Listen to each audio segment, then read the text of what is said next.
Mag-iisip pa po kami ng malalim, Senator Amy. Anyway, malayo-layo pa man.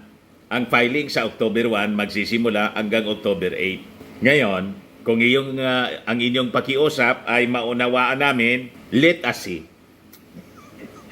Pero sabi nga natin, mga kababayan, that is the risk na iyong tinahak po, and that is your choice. Ako, hindi ko impluensyahan yung mga Marcos loyalist kasi mga matatalino ang ating mga mamamayang Filipino. Itong mga Marcos loyalist, alaman nila at mas kilala siguro nga, mas kilala pa kayo ng mga Marcos loyalist kaysa sa akin. Di ba? Ako kasi hindi man po ako Marcos loyalist. Ang akala ng iba, kasi sumusupport ako sa Marcos loyalist po ako. Hindi man po, journalist po ako.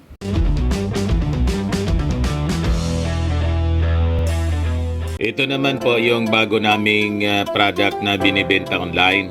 iGlow Serum, whitening po siya. Tingnan ninyo yung epekto sa aking anak na architect before and now. Yung mga inquiries po ninyo, dumiretso na lang kayo sa kanyang Facebook account, Riz Maravillas. Pag-usapan natin mga kababayan itong si Super Ate Amy Marcos. Kasi in-announce na, di ba, ng ating Pangulong Bongbong Marcos yung nasa Magic 12 ng administration slate kasama si Super Ate. Pero during the convention mga kababayan, absent si Ate. Sabi na lang ng ating Pangulong Bongbong, mga kababayan, kasamaan niya si Amy Marcos, si Ate, Senator Amy Marcos. Kailangan niya, nauna na mangampanya.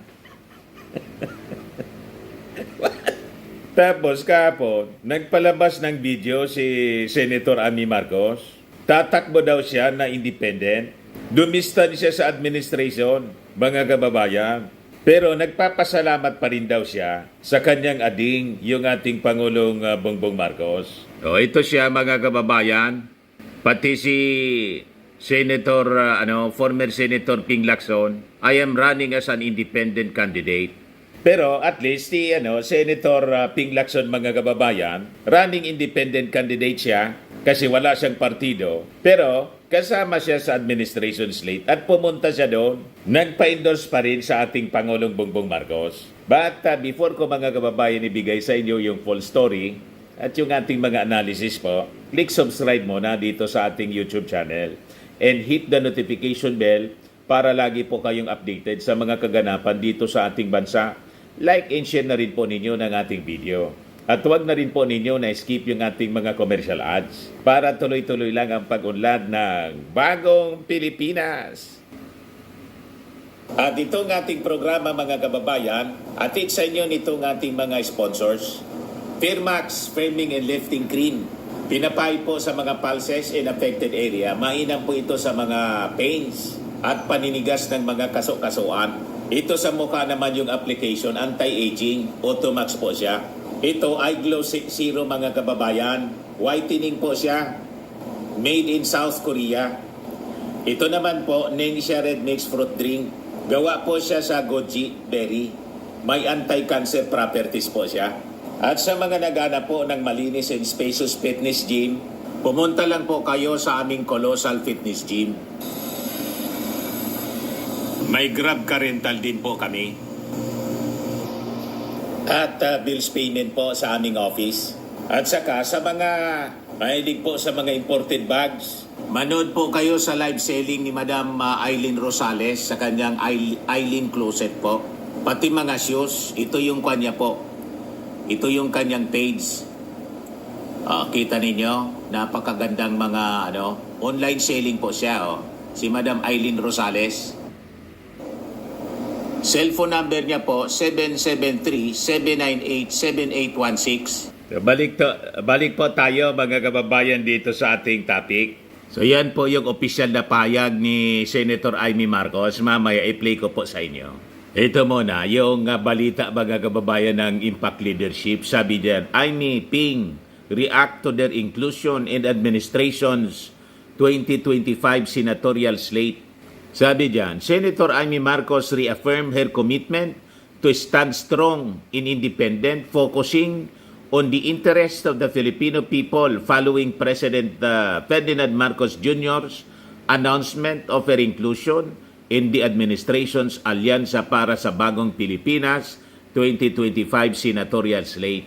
Sa kanyang official statement na sinare niya sa Facebook kahapon po, sabi ng senadora, alam niya yung challenges ng pangangampanya and navigating politics alone, but emphasized that this path honors the legacy left by her father daw. She vowed to continue serving the nation with integrity, guided by her previous term's achievements, and adhering to her father's principles of public service without bias, solely for the welfare of every Filipino. Senator Marcos expressed her hope that the public would continue to support her and her endeavors. Di ano niya, Mr. Maravillas, yung masasabi mo sa naging statement ni Senator Amy Marcos? Sabi nga po natin, mga kababayan, malaki na siya, matanda na si Amy, super ate nga ng ating Pangulo. So pwede siya magdesisyon para sa kanyang sarili. Kung bakit dumistansya siya, mga kababayan, sa ating administrasyon, sa kanyang kapatid, that is the risk, mga kababayan, that she decided to take. Di ba pa? Sabi nga natin, si Aimee kasi po namamangka sa dalawang ilog. Sabi po ng mga matatanda, may matandang kasabihan tayo at naisulat nga po sa kanta na huwag kang anyang mamangka sa dalawang ilog. Kasi pag namangka ka sa dalawang ilog, baka ikaw ay malunod. So yun ang peligro.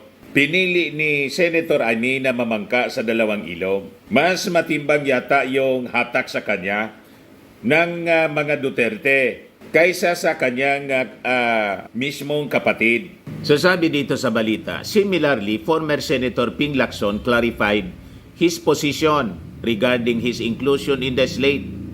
Sa kanyang Facebook post noong Friday, sabi po ni Lacson, pinaliwanag niya, that while he is running as an independent candidate and not a member of any political party, he remains a guest candidate of the Nationalist People's Coalition or NPC, which is part of a broader alliance involving 5 major political parties, including the administration's Partido Federal ng Pilipinas. Paliwanag, mga kababayan, ni Lacson na despite niya running as an independent candidate, he is proud to be part of this grand coalition. So, mas maganda pa yung posisyon, mga kababayan, ni Ping Lacson. Hindi siya naging member kasi hindi man siya nakapag-decide kaagad na tatakbo. Napanood ko po yung interview sa kanya ng isang vlogger yata yon. Nagdadalawang isip siya kung tatakbo pa o totally mag-retire na sa politika. Pero yung hatak ng politika, ganun pa rin. Kaya finally, nag-decide si Ping Lacson na to run as independent. Walang partido. Pero nakipag-alyansa pa rin siya. At si Ping Lacson, mga kababayan, unlike Aimee Marcos, pumunta during the endorsement, nagpa-endorse siya. And sabi niya, I am proud to be part of this grand coalition. Pero si Aimee hindi po pumunta. May mabigat na dinadalang damdamin, mga kababayan, si Super Ate, na sila lang ang nakakaalam kung ano. Ano niya, Mr. Maravillas, ang guess mo, ang hula mo. Siya po yung isa sa mga nagsulong ng Unitin. Possibly, nang manalo ng Unitin po, may mga ipinakiusap, mga kababayan, si Senator Amy Marcos na ito, ganyan. Alam na ninyo po, possibly mga recommendations, hindi na honor. At alam naman po ninyo na nandyan yung alingas-ngas na hindi sila magkasundo ng kanyang sister-in-law na si First Lady Lisa Marcos. Yung First Lady po, mas may influensya yan sa asawa.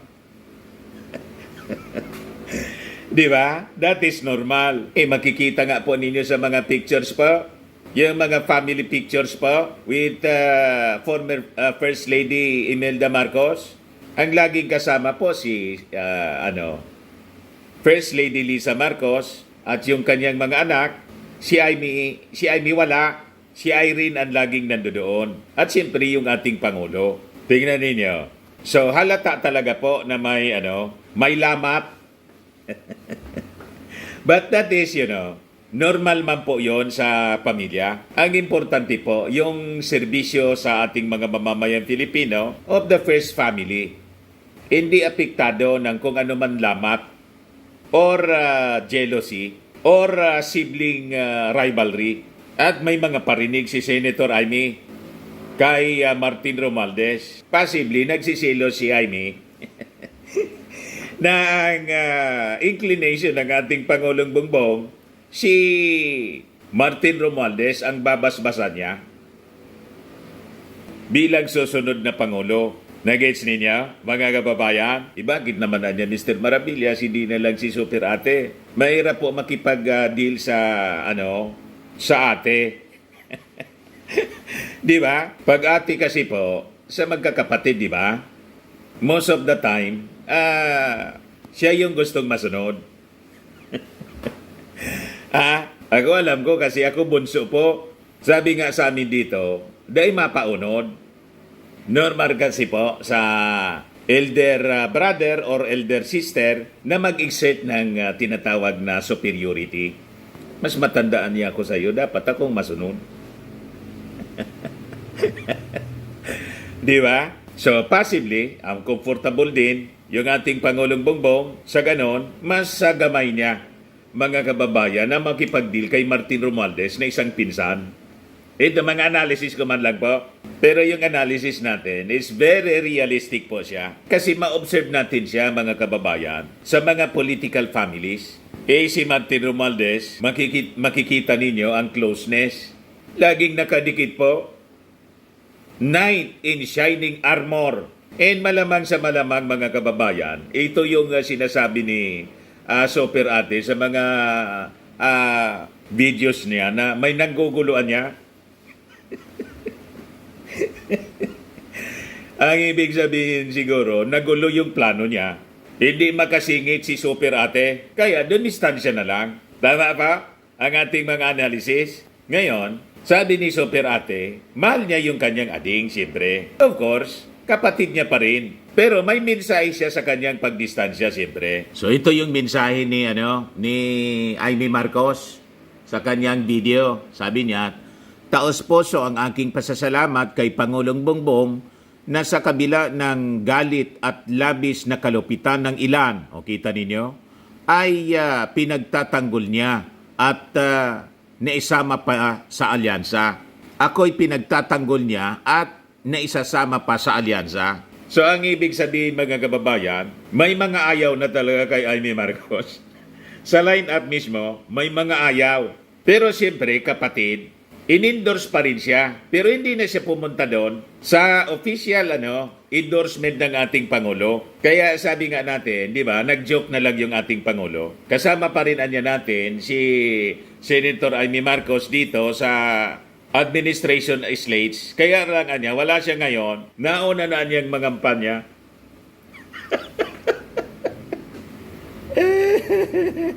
Basa na natin kung ano yung ibig sabihin ng ating Pangulo. Ayaw lang niya na sabihing diretso na ayaw ni Amy Marcos talaga na makisali dito. Pero dahil kapatid ko niya, isasama ko pa rin. Tama? So makikita ninyo rito ang magandang pag-uugali ng ating Pangulong Bongbong Marcos na kahit yung kanyang Super Ate, sige giti-giti, sabi dito sa Bicol sa amin, sige ang giti-giti, sige pasali. Pinagpapansinsyan pa rin ng ating Pangulo kasi kapatid. Kung ano man niya yung mga tampo ni ate sa akin, kasi siguro may mga endorsements siya, may mga recommendations na hindi na pagbigyan, pero magkapatid niya kami.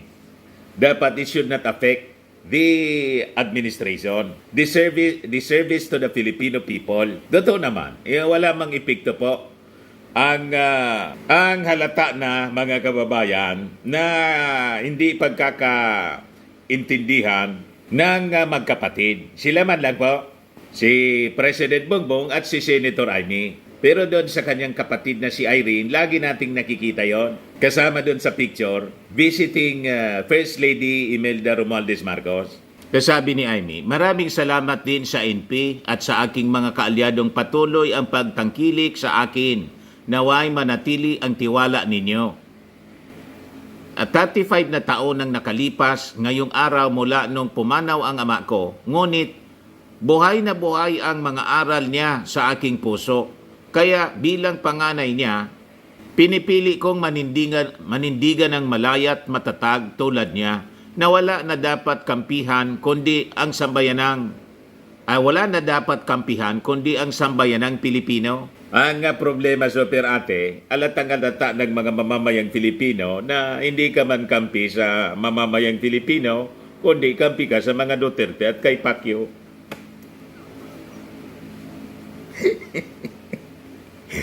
Kasi kung kampi ka sa mga mamamayang Pilipino, kumampi ka sa administrasyong ito. At kumampi ka sa ating Pangulong Bongbong Marcos. Kasi kitang-kita yung pagsiservisyo ng ating Pangulong Bongbong Marcos. Dapat lagi kang kasabay. Kayo magkapatid yung dapat nakikita as model family, model brother and sister. Mas dumikit ka kay Digong at saka kay Inday Sara na isang bratinela. Di ba? At dahil sa inyo pong pinapakitang pamamangka sa dalawang ilog, malamang sa malamang itong analysis ni political analyst Ronald Llamas magkatotoo. Ano niya, Mr. Maravillas, yung analysis ni Ronald Llamas? Iparinig ko po sa inyo. Parehas yung aming pananaw, yung pamamangka sa dalawang ilog po. Peligroso talaga po ang namamangka sa dalawang ilog. At dito sa midterm election, magkakaalaman na kung may clout pa sa ating mga mamamayang Pilipino yung mga Duterte.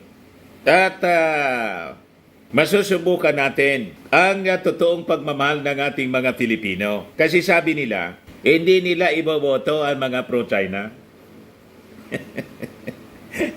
Di ba? Sabi niya, hindi madaling tumayong mag-isa sa kampanya at sa politika. Ngunit yan ang pamana ng matanda sa akin. Yan ang pamana ni Apo Lakay na ginugunita natin ngayon. Minabuti kong tumindig mag-isa upang huwag nang malagay sa alanganin ang aking ading para huwag nang mag-alinlangan ang aking mga tunay na kaibigan. Ibig sabihin, dumidistansya siya para hindi daw madamay si Bongbong Marcos, kanyang ading. Bakit naman niya, Mr. Maravillas, ganon? Iwan ko sa kanya.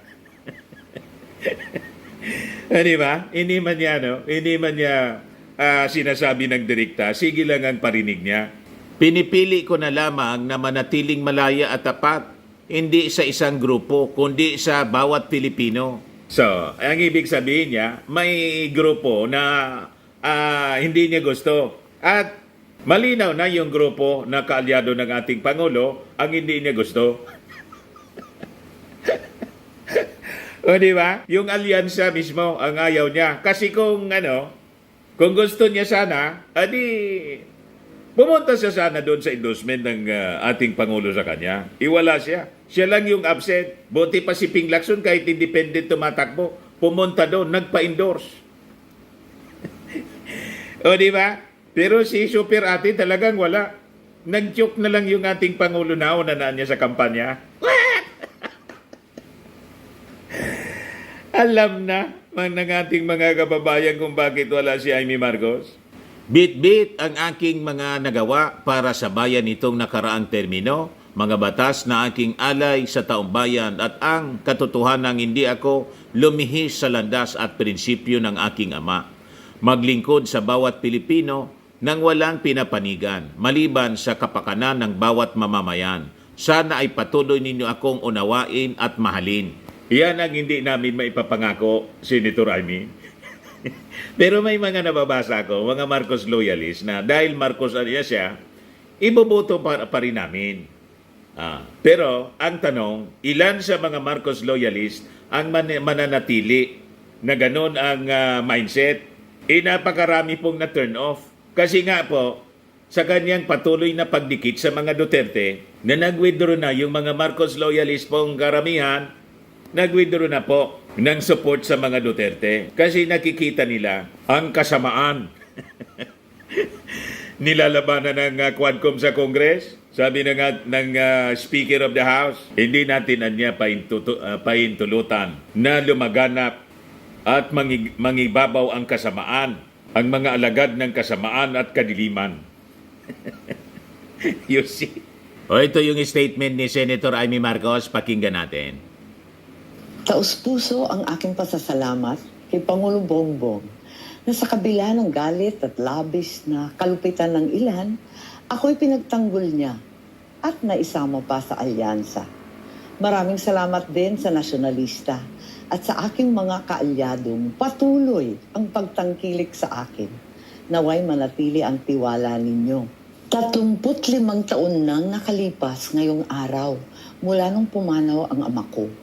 Ngunit buhay na buhay ang mga aral niya sa aking puso. Kaya't bilang panganay niya, pinipili kong manindigan ng malaya't matatag tulad niya na wala nang dapat kampihan kundi ang sambayanang Pilipino.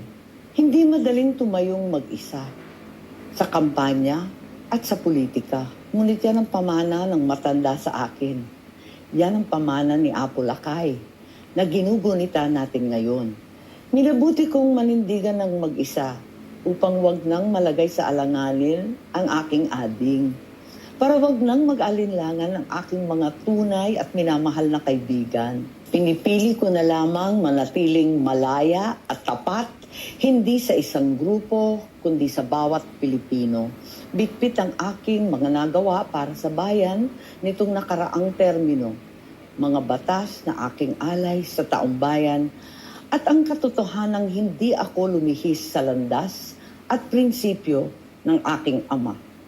Maglingkod sa bawat Pilipino nang walang pinapanigan maliban sa kapakanan ng bawat mamamayan.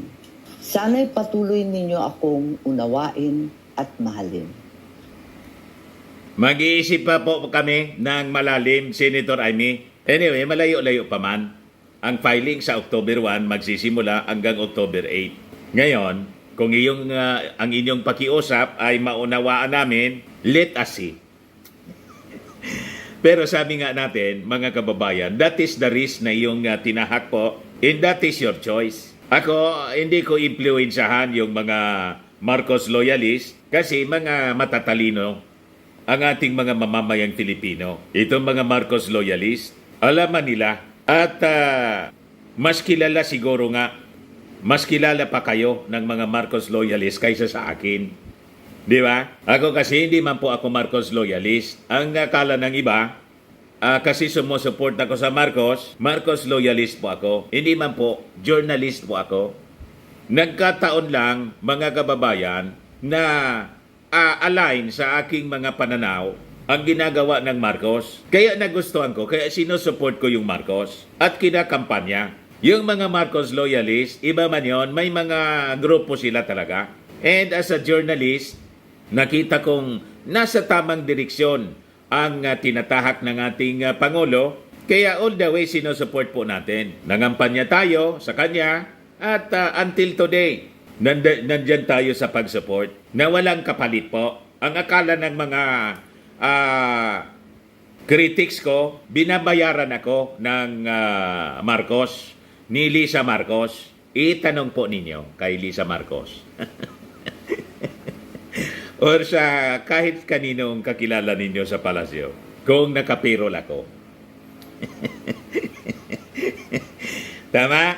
Pero bala kayo kung anong paniwala ninyo, kung isipin ninyo bayaran ako. Bayaran. Pero ang pinagtataka ko, nung sumusuport ako kay Digong, hindi man ako ina-accuse po. Binoto ko si Digong noong 2016. Nung sumusuport ako sa mga Duterte, walang nag-a-accuse sa akin na yung mga dilawan na lagi nating nasasagasaan sa komentary natin.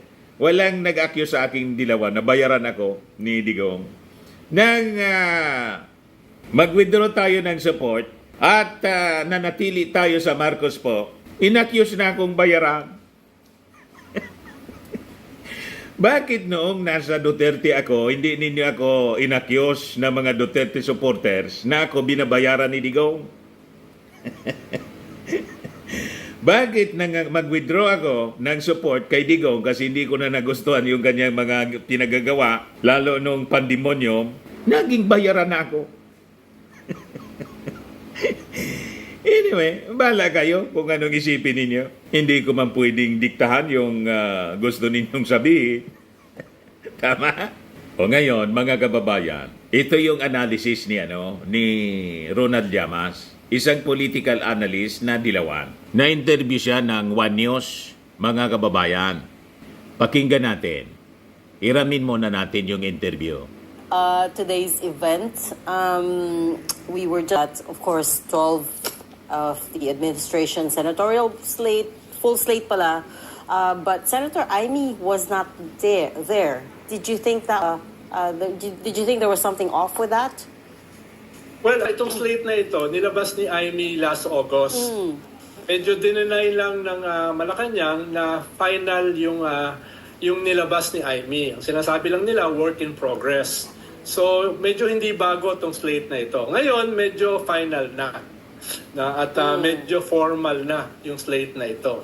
Yung absence ni Senator Amy Marcos is not surprising dahil for the past 2 years ay mas ang itsura ni Senator Amy is more opposition than administration. At siya mismo, ang sabi niya, ay kahit mag-isa na lang siya, hindi niya iiwanan si Vice President Sara Duterte at si ex-President Digong. No? Siya na mismo nagsabi niya. That is the risk. Kaya ngayon, nawasak na yung unit team at malinaw na Pinili niya yung mga Duterte. Opposition. Mas pinili niya pa. At this point ay kahit Oh, nasa di okay. administration slate si Amy, hindi naman ako naniniwala dun sa half joke ni President Bongbong na wala siya dyan dahil nauna na siyang nangangampanya. Tingin ko yung kanyang absence dyan is pregnant with meaning. At the very least, tingin ko si Senator ay namamangka sa dalawang ilog. Kita ninyo? Namamangka siya sa aton at namamangka rin siya Gustong mamangka sa dalawang Duterte. ilog. Peligroso Sa yan po. administrasyon, mahalaga na nandun Baka siya ka manunod. para mas tumaas yung chance niya na manalo. Pag ikaw kasi nasa administration slate during a midterm election, nadadagdagan ka ng chances at the very least 15 to 20% chance na manalo. Pero at the same time, malinaw naman yung kanyang political friendships with the Duterte. Kaya yun yung kanyang sitwasyon. Medyo delikado yan for Senator Amy. Dahil pag namamangka ka sa maraming ilog, baka lumubog yung bangka mo. Yes. I was Yun just- yung danger na kinakaharap niya. What do you Baka mean mainis by po. that in this context? Ilaglag na siyang tuluyan. She is a Marcos. Mainis yung Paano partido. lulubog ang bangka niya? Wala ka niyang paninindigan. Marcos ka, pero bumabanat ka sa iyong kapatid, bumabanat ka sa administrasyon, bumabanat ka sa speaker, bumabanat ka sa first lady, yung mga yan ang magpapatakbo ng makinarya. Yung mga yan ang magpapatakbo ng kampanya. Kaya hindi ka nakakasigurado kung halimbawa, usually yan, sa dulo, nakalagay ka ba sa sample ballot? Baka ilaglag po, baka mga kababayan. karon. Nangyayari kasi yan yung laglagan. No? Naglalaglagan naman talaga yung mga koalisyon . Hindi malayo na kung ikaw ay patuloy na dun sa slate na kasama ka, dun sa administrasyon na kasama ka, delikado ka. Yeah. That is normal In a po. way, Siyempre, ilalaglag ka kasi wala kang wala kang na nandun sa paninindigan. Duterte camp, bumabanat din sa kanya. Kine-question din yung kanyang loyalty. Yes. Yun yung sinasabi ko na delikado. Kung questionin nung sinasamahan mo Sa na kampo ng dalawang mga ilog, Duterte po, yung ang tingin iyong sa loyalty. kanya, Saan ka ba talaga loyal? ang tingin sa kanya, spy, Trojan horse, Alice Goo. So, pag ganun po, peligroso talaga po, mga kababayan. Yung Marcos loyalist, Marcos Camp, siyempre wala siyang loyalty. Pati sa kanyang kapatid na binabanatan niya at yung mga kaalyado, sinasabi niyang napapalibutan na ng mga demonyo.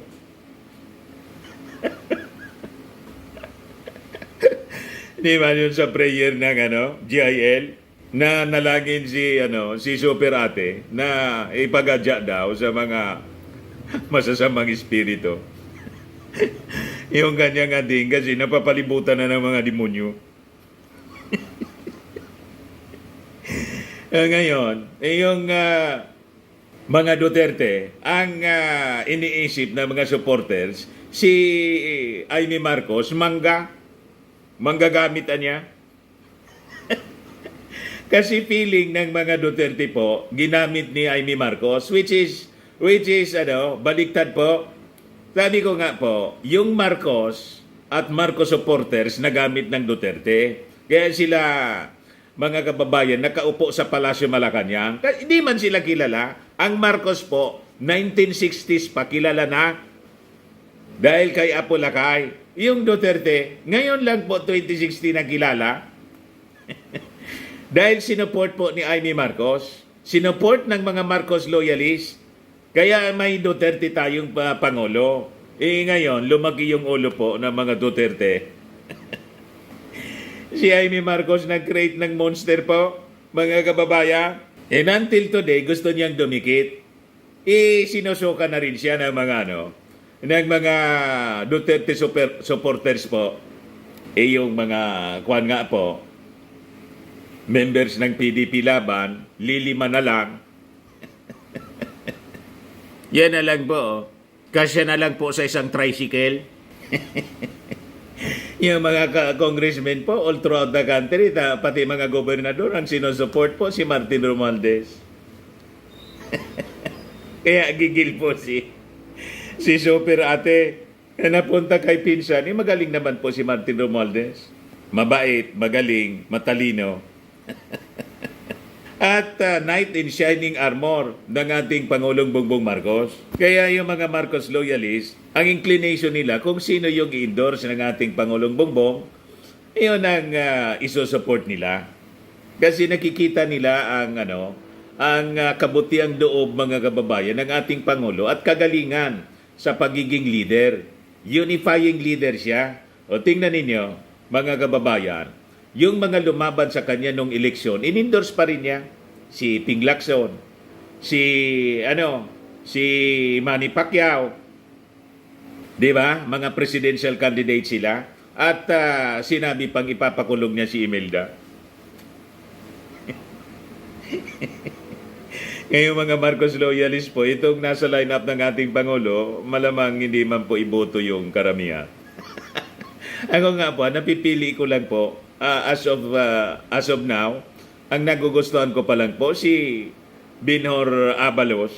The rest, pinag-aaralan ko pa kung sino yung idadagdag ko. Possibly si Tito Sen. Baka kasi siya yung first choice kong vice presidente. Kaya lang sabi ko, matatalo man lang, ay ni-endorse ni ang kayuni team ng ating Pangulo, si Inday. Isama ko na rin si Inday. Kaya lang, tingnan ninyo ang ugali ni Inday. Baratinila. Ayaw matanong pagdating sa kwarta. Gusto niya, gumastos lang ng gumastos sa kanyang sariling pamamaraan. Walang rules sa kanya. Hindi man po maaari ang ganon. But anyway, ituloy natin yung analysis ni Ronald Llamas. Ayan po. That this might hurt her image with Duterte supporters. Kasi just 2 days ago, si Vice President Sara Duterte was saying that hindi naman sila friends ni President Marcos. Ang friend lang naman talaga niya since 2012 was Senator Amy. And 2 days later or 3 days later, here she is on the administration ticket, right? So, do you think this might hurt her image with the Duterte supporters? Exactly. At siyempre, nandun ka sa Parehas yung administration analysis state, namin tapos po brutal ni Ronald na kaaway Llamas. yung mga Duterte, yung administrasyon. So yung mga yung mga loyalists ng mga Duterte, magdadalawa o tatlong isip. Tama. Kung nasan ka ba talaga. Yes. Nasan ka ba talaga. Let's go Ganon to- din naman yung mga nasa Trojan administration horse nga ang slate. tingin kay... Dahil patuloy Kahit si kang Basti po. nakadikit doon sa kanilang mortal na kaaway. Yun ang tingin kay Amy Tapos nandun ka sa Marcos. street Binanata nila, na nga one time. ay medyo Sa isang nausog rally. maapektuhan kanyan. As can be seen in previous elections, maapektuhan kanyan doon sa administration slate. Lalo na kung hindi ka naman nasa top 6. Yes. Kung nandun ka sa last 6. Yung last 6 kasi sa survey, yun yung usually naapektuhan, yung pwede pang matalo. Tama. At, Nandun na sa siya, mga number surveys na 9, nakita 10, ko, 11. Wala naman sa top 6 si Amy. Si Amy. Okay, let's go to some members of the senatorial. Yan na po ang analysis ni Ronald Llamas. Parehas ang aming pagtingin po. Pero because of the statement of Amy Marcos, mga kababayan, nagpalabas na rin ng statement yung alyansa. Ito po, sabi dito, Alyansa to continue support for Amy despite independent run. Sabi po ni Nabotas Lone District Representative Toby Chanco, campaign manager of the Alyansa para sa Bagong Pilipinas, na tuloy nilang isusupport si Senator Amy Marcos despite her decision to run independently in the May 2025 elections. Chanco emphasized that the Alyansa values Senator Marcos' strong public service record and her dedication to serving the Filipino people. He reaffirmed that the coalition would back her efforts to advance the legislative agenda of President Ferdinand Marcos Jr. for inclusive progress and better future for all. This statement comes after Senator Marcos acknowledged her inclusion in the administration senatorial slate while choosing to stand as an independent candidate. She made this decision to avoid adding further complications to her brother's administration while still appreciating his support amidst criticism from certain sectors. So sabi po ni Toby Chanco, malaki ang respeto at paghanga natin kay Senator Amy Marcos, lalo na sa kanyang advokasya at track record sa serbisyo publiko. Naniniwala ang alyansa para sa Bagong Pilipinas sa kakayahan niyang maglingkod ng tapat sa mga Pilipino. Patuloy na susuporta ang alyansa kay Senator Amy para sa tagumpay ng legislative agenda ni Pangulong Bongbong Marcos Jr. para sa kaunlarang walang maiiwan at para sa magandang kinabukasan nating lahat. Yan ang public pronouncement po ng alyansa. Iba man po yung public announcement kaysa sa nangyayari sa loob.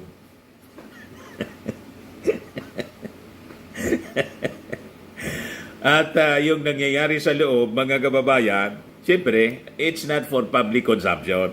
Hindi ko nasabihin sa inyo, mga kababayan. Pero malamang, yung analysis po ni Ronald Llamas, yun ang totoo. Tama? Siyempre, nasasaktan din yung alyansa. Dumistansya ka niya sa amin. Ayaw mo sa amin, di ayaw namin sa inyo. Pero hindi man namin sasabihin sa publiko kasi makakasama sa imahe. Yan po ang ating truthful analysis. Ngayon, pag natalo si Amy Marcos, yung kasabihan po na kapag kung ano ang iyong itinanim, yun din ang iyong aanihin. Tama? That is your choice. Namangka ka sa dalawang ilog, may peligro kang malunod. Tama ba? Sa mga naghanap ng malinis and spacious fitness gym, pumunta lang po kayo sa aming Colossal Fitness Gym. We also offer Grab Car Rental with our brand new 2023 model ng Toyota Innova.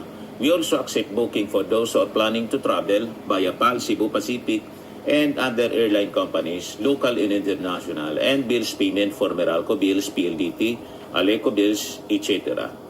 Ang Colossal Fitness Gym is located at 3rd floor Security Bank Building, Landco Business Park, Legazpi City, Albay.